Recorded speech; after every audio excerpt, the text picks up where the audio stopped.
Hello everyone, welcome to movie class online Bihar special GK.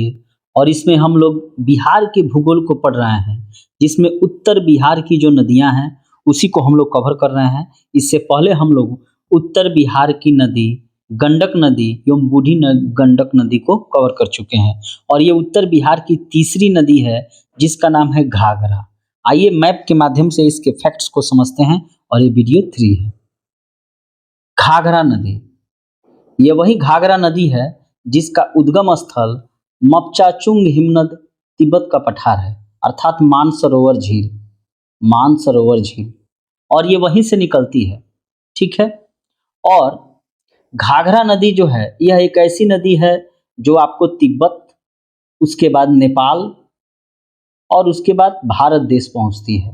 और उसके बाद हम लोगों के बिहार में भी आके ये गंगा नदी में मिल जाती है। ये आपको गंगा रिवर है और इसी गंगा नदी में यह आपको सारण जिला में आके मिल जाती है। सारण जिला में कहाँ? छपरा में।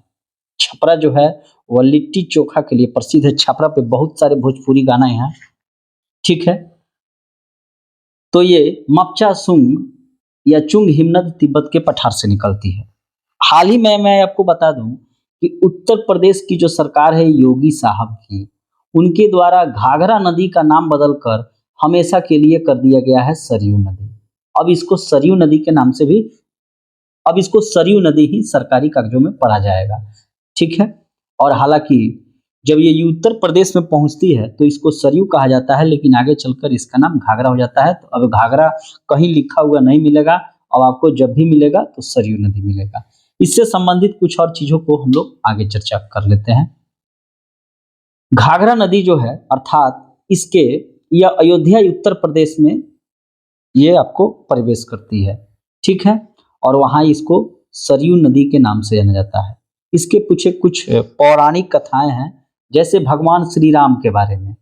ठीक है। जैसे इसमें कहा गया है पौराणिक कथाओं में कि भगवान श्री राम सरयू नदी में स्नान करके बैकुंठ को प्राप्त कर लिए थे। ठीक है।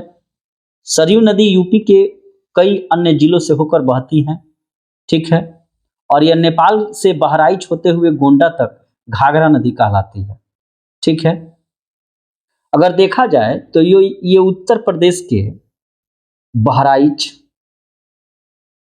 सीतापुर, गोंडा, बाराबंकी, अयोध्या, अंबेडकर नगर, मऊ, बस्ती, गोरखपुर, लखीमपुर खीरी होते हुए बलिया से गुजरती हुई बिहार के सारण जिला में प्रवेश करती है। ठीक है। और यहाँ पर ये छपरा में आकर गंगा से मिल जाती है। ठीक है। और इसका अन्य नाम क्या है? तो घाघरा है। इसका एक अन्य नाम और भी है, शारदा है। क्योंकि ये नदी जो है कुछ शापित के कारण जो है इसके जल का उपयोग किसी भी धर्म में हिंदू धर्म के पूजा पाठ में नहीं किया जाता है। इसके ऊपरी भाग में इसको करनाली या लखनदेई भी कहा जाता है। ठीक है। आपको बता दें कि बिहार एवं उत्तर प्रदेश की सीमा रेखा बनाने वाली जो 3 नदियां हैं, जैसे कि गंडक, कर्मनाशा, घाघरा, उसमें से ये एक नदी है। बिहार और यूपी की सीमा बनाने वाली नदियों की संख्या 3 है।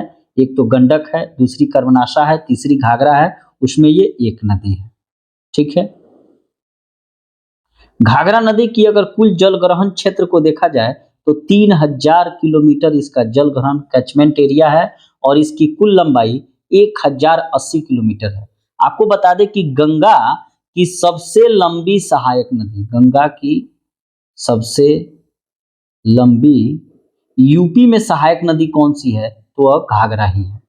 ठीक है, अर्थात सरयू नदी। और बिहार में इसकी लंबाई 83 किलोमीटर है। घाघरा नदी जो है यह छपरा जिला बिहार में, छपरा जिला सारण में बिहार में प्रवेश करती है और गंगा में ये मिल जाती है। तो घाघरा नदी जो है गंगा में कहाँ मिलती है? तो छपरा में मिलती है और जिला सारण में। तो इस प्रकार ये हमारा घाघरा नदी से संबंधित कुछ फैक्ट्स रहे। अगर अच्छा लगा हो तो कमेंट करना ना भूलें, साथ ही चैनल को सब्सक्राइब करें। यहाँ पे कंप्लीट बिहार की जानकारी आपको दी जाएगी। मिलते हैं एक नए वीडियो में, तब तक के लिए थैंक यू।